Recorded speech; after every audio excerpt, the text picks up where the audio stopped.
This is the Sic Em Podcast, presented by your friend in the car business, Alan Samuels Dodge Chrysler Jeep Ram Fiat in Waco.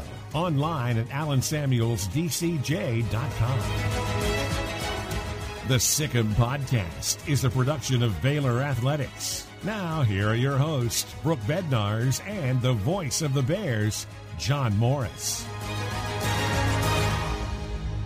Hi, everybody, and welcome to our special edition Inside the Bubble Sic Em Podcast. John Morris, Brooke Bednarz. We are not inside the bubble. We can let you know that. But, Brooke, we've got the unique opportunity to take our listeners inside the bubble for Baylor men's basketball in Indianapolis and Baylor women's basketball in San Antonio. Absolutely. This year has looked different across the board. Any sport, March Madness, that's the name of the game right now. And this Zoom opportunity is something we've all gotten very used to. And so it's a great tool to be able to take us virtually inside the bubble, to be able to visit with both of those teams as they embark on what could be a very historic and exciting March for Baylor athletics. Yeah, a lot of fun. Baylor, the number one seed, or one of the number ones. The women, the number 2 seed in the regional there in San Antonio. I think it's the Riverwalk region, I think so. Right? Mm-hmm. The Riverwalk region, the men in the South region. But just stay tuned, and we'll give you short snippets, shorter than our normal podcast, but more frequent over the course of the NCAA tournament. So we've got a great opportunity to go inside the bubble and visit with Baylor student athletes, men's and women, and coaches inside their respective bubbles. I'm very excited for it, looking forward to it, and hopefully everyone listening enjoys it as well as we get to, visit with everybody via the podcast more often. Like you said, they'll be a little bit shorter so people can, tune in doing this or that while getting inside access to what the bubble looks like for our student athletes in this unprecedented March Madness. And I can't think of anybody better to start off with than one of the senior leaders of the Baylor men's basketball team. Joining us now is Baylor guard MaCio Teague from the Big 12 Conference champion Baylor Bears, joining us from the JW Marriott in downtown Indianapolis. MaCio, thanks for letting us inside the bubble. This is as close as we can get to you, but it's great to visit with you in the bubble there. Yes, sir. Thanks for having me on the show. Absolutely. Well, how has it been? You've been in the bubble a couple of days now. You went straight to the bubble from the Big 12 tournament. So what's it been like for you there in Indianapolis so far? It's been an incredible experience so far. Just seeing all the teams here, just seeing March Madness. It's my first March Madness I've ever been in. And it's just been a phenomenal experience thus far. Just being around the guys for this long, you really get to continue to build chemistry, build relationships and things of that nature. You guys seem like you're keeping it positive. I mean, some people may say, oh, man, we're secluded here. We can't get out, all that stuff. But you guys are taking the high road and keeping it positive about being together. Right. It's a joyful time. A lot of the people don't get this opportunity to play in this prestigious event, and we're just happy to be here. So we want to continue to compete at a high level, but we're grateful for the opportunity that God has given us. You mentioned it is your first March Madness. You spent your first 2 years at UNC Asheville. Then you transferred, had to sit out a year to meet NCAA requirements. Last year, everyone knows how it ended. And here you are. You're a senior on the team. To have this moment finally come to fruition and finally happen, to have seen your team's name pop up there as a number 1 seed during the selection show. What has this been like for you overall? Like I said earlier, it's just been a great feeling so far. Just seeing our name being called here in Indiana, we were in Kansas City when our name was called, but just seeing our name get called, and I was really happy for Coach Drew, really happy for the team as well. It's first time as number 1 seed, and just happy that all the work that we put in has been paid off thus far. But we still got miles to go before this race is over with. There's a pretty special video that's kind of been circulating on social media today, about 15 minutes long, from friends and family from your high school. I believe it's Walnut Hills High School, and family and friends in the Cincinnati area. Tell us a little bit, everyone who maybe hasn't seen that video yet, tell everybody, what that was and how much it meant to you that they put that together and surprised you with it. It was a video of just family, like you said, family and friends, just wishing me good luck in the NCAA tournament. And one of the things that really stuck out to me was that people were saying, like, regardless, basically what I got out of it was regardless of how great I do in the NCAA tournament, how great we do as a unit, they're proud of me regardless of what we do. So that kind of unconditional love that they have for me means a lot to me. And just so happy that I can meet people like that, and God placed those people in my life. And I'm happy that I could impact people on that level, to have a video that's 15 minutes long, because that takes a lot for people to do. Some people could have turned me down, but they say yes. Were you surprised when you saw that video? Oh, yeah, of course. Like, I was really smiling. Like, I'm sitting there watching the video, like, I'm smiling from ear to ear the entire video. It's just random people kept popping up. I mean, they had my old teachers in there. They put Miss Betts, Miss Faye, Miss Brocamp, Mr. Brocamp. I mean, it was all like, I would miss everybody if I named them. But, yeah, it was definitely some surprise people in there that I saw, and I was really happy, especially when I saw Miss Faye. And, yeah, it just meant a lot to me. How special is that to get a video like that, especially during a year where, one of your people even said Cincinnati, Indiana, not too far apart, but, still at the end of the day, you have limited capacity for fans. So to have your fan kind of all come together virtually for you, that had to be pretty special for after a year like this. Yeah, it was definitely pretty special. The other day they told us that we couldn't add any more guests to our guest list, and that was very unfortunate for me, because this is like an hour and a half from my house. So like people, my friends and family would drive up here and or drive over here to see the game. And I was able to include some of them on the list, but I couldn't get everybody in because like it was just so last minute. But I know that they'll be supporting me from a distance, and some will be supporting me in person. MaCio, that's really cool. It really shows how big the NCAA tournament is, isn't it? Especially with you guys in the tournament as a number one seed. Yeah, right. Everybody's happy that we're number one seed, but everybody knows that the number one seed has the top target on their back, so got to be prepared.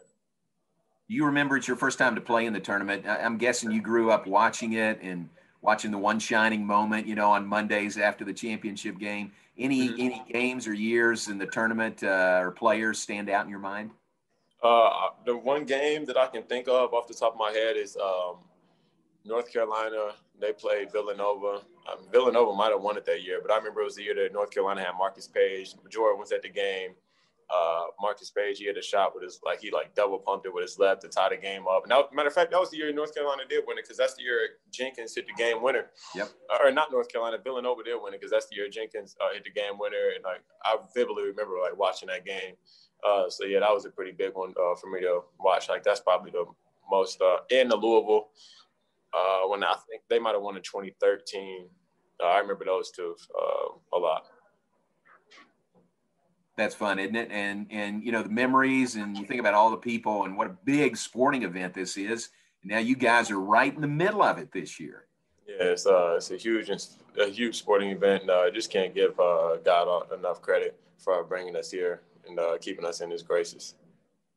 Your first March Madness looks a little different than the rest of the years, with you guys being inside a bubble. I know, we're super excited to kick this series off. So we're going to be able to hear from a couple of different athletes on both the men's and the women's side. But for you, to kind of kick us off with it, how has the bubble been for you so far?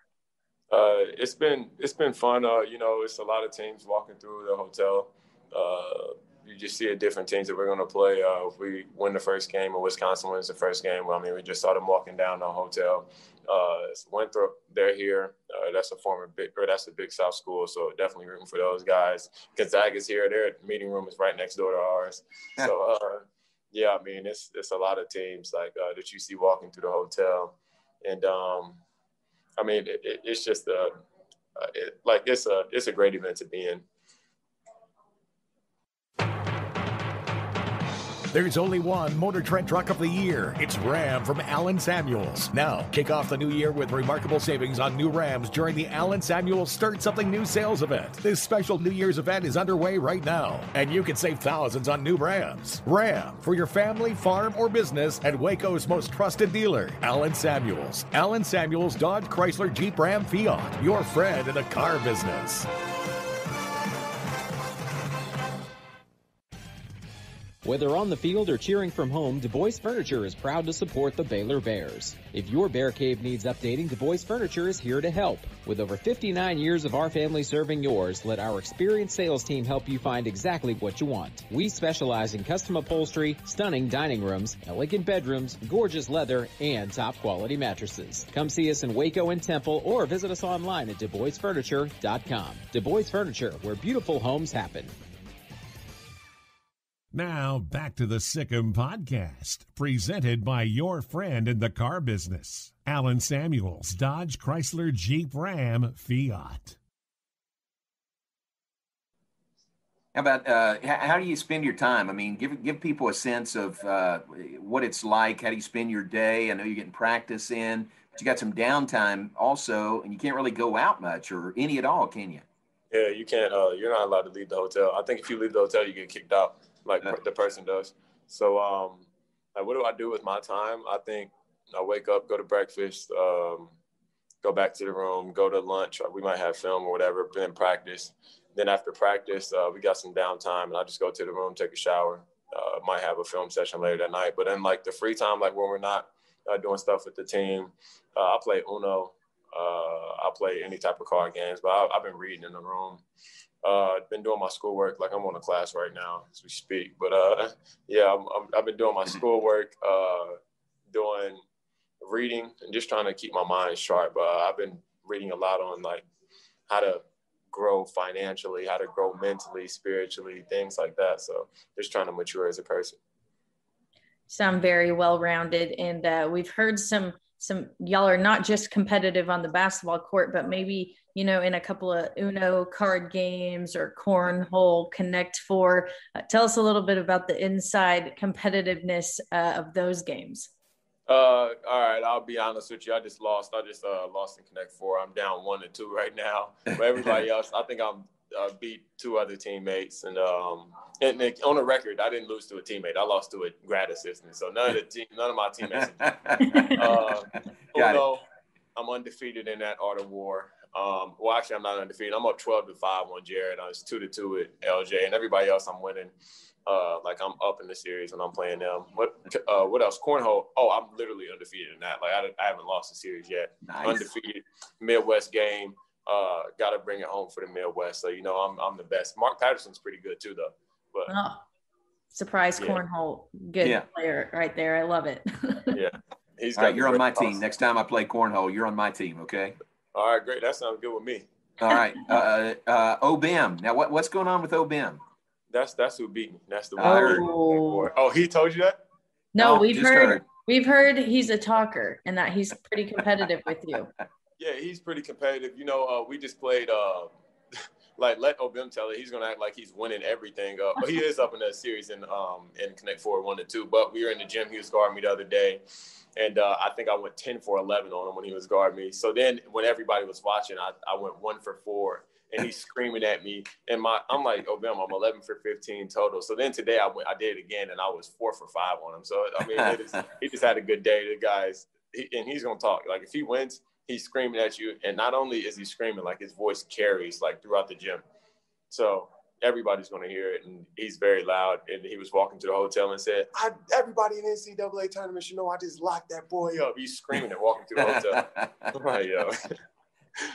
That's great. Oh my goodness. But other than all the fun you've been having, obviously there's big games to be played. And you guys are kicking it off against number 16 Hartford Friday at 2:30 Central Time, because that's when this podcast gets released on True TV. Tell us a little bit about the Hartford prep. Obviously, you guys are able to be together, but socially distanced. You're kind of having to share gym time and things with the other team in the bubble. So what's that prep been like for you guys? The preparation for the game has been very limited in the aspect of the gym time that we get. We got a lot of guys who like to get in the gym. And so we take every opportunity and we just try to go 1-0 in the gym. Like, we have practice. We try to compete at as high as we can, guard the ball as high as we are at an extreme level that teams aren't used to. And we just try to compete at such a level that teams, they have the ability to go to, but they're not willing to go to, So we just try to stay locked in with each other. And I think that'll help us prepare for this weekend, regardless of how much time we've got in the gym, how much film we've got to watch and stuff like that. MaCio, I know you guys are always highly motivated, but losing to Oklahoma State in the Big 12 tournament, only your second loss of the year. Is that a motivating factor, to get back on the winning track? Of course, anytime you lose, we take time to learn from it. You're just trying to build upon those areas that we felt like we need to grow on, and just continue to go from there. Mark Feidel, mentioned in one of his interviews that he almost was glad that y'all suffered that loss in that tournament to kind of spark that hunger again and get you guys refocused. Do you agree with that? And if so, how has the refocusing gone so far? How do you feel the team is sitting right now? I just feel like we're a little bit more hungry than we were. When you lose, you just don't want to have that feeling again. And we just got to be prepared come this Friday. And we just got to win on Friday. And then we'll worry about the next game after that, then the next game after that. All right, man, it's great to talk to you. Stay safe in the bubble, and look forward to watching you play in the NCAA tournament. Congratulations on a great season, and I know you got a long way to go still in this year. Yes, sir. Appreciate you, man. Thanks for having me. All right, thanks very much. Absolutely. Good luck.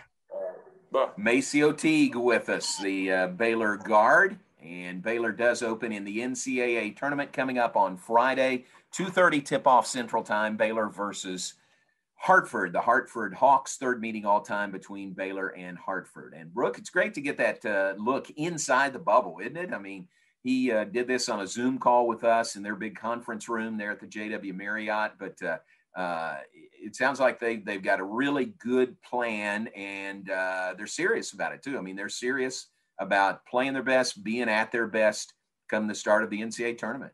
Absolutely. I couldn't agree more. And I'm so thankful that we're getting to do this unique kind of exclusive series here for Baylor Athletics with the Sic Em Podcast Inside the Bubble. And I can't think of a better person to have kicked it off than MaCio Teague, one of the senior leaders on this Baylor basketball team that is already in the history books with the first Big 12 championship, the first #1 seed. So I can't wait to see what else they get done up there in Indianapolis. That's fun. And the beauty of Zoom allows us to check in Indianapolis and San Antonio. So stay tuned. We're going to go inside the Lady Bears bubble in San Antonio coming up in a couple of days as well. That's going to be fun. So stay with us. We appreciate you being with us today. For Brooke Bednarz and MaCio Teague, I'm John Morris. Thanks for tuning in to our special edition Inside the Bubble Sic Em Podcast. You've been listening to the Sic Em Podcast, presented by your friend in the car business, Alan Samuels Dodge Chrysler Jeep Ram Fiat in Waco. Online at alansamuelsdcj.com. The Sic Em Podcast has been a production of Baylor Athletics.